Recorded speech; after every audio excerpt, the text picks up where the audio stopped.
সাংবাদিক বন্ধুরা এখানে এসেছেন, অত্যন্ত শ্রদ্ধা এবং বিনয়ের সাথে বলতে চাই, আপনাদের ভালো লাগে হুবহু আমাদের বক্তব্যটা দেবেন। আমাদের বক্তব্যের নামে আপনাদের কোনো বক্তব্য আমাদের উপর চাপাবেন না।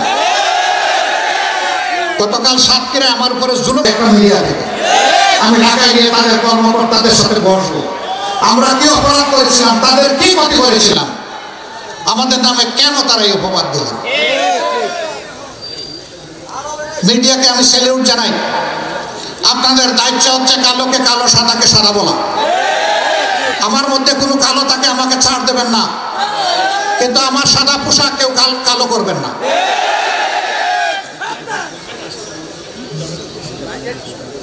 আপনারা এক সময় ভয়ে সংকোচে চাপে বিধ্বস্ত ছিলেন, আপনারা সত্য কথাটা সত্য হিসাবে লিখতে পারেন নাই, সত্যকে গোপন করতে বাধ্য হয়েছেন অশুভ শক্তির চাপে। আমরা এটার জন্য মাইন্ড করব না, কিন্তু এখন তো আপনারা মুক্ত। এখন কেন আপনার নিজের চিন্তা করবেন যুক্ত? শুধু আমার কথা বলছি না, কোনো মানুষের কথাকে মেলাফাইট করা উচিত নয়, টুইস্ট করা উচিত নয়, বিকৃত করা উচিত নয়, জাতিকে বিভ্রান্ত করা উচিত নয়। মিডিয়া অত্যন্ত দায়িত্বশীলতার সাথে এখন তারা কাজ করছেন। দেশপ্রেম তাদেরও আছে, এই দেশ তাদের, আমাদের সবার। যারা এই দায়িত্ব নিয়ে স্বচ্ছতার সাথে কাজ করছেন, আমি তাদেরকে স্যালিউট জানাই।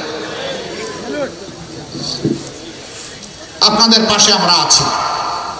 এটা আমার বিপক্ষে গেলেও আপনার পাশে আমি থাকবো, যদি জিনিসটা ন্যায়সঙ্গত হয়, সত্য হয়।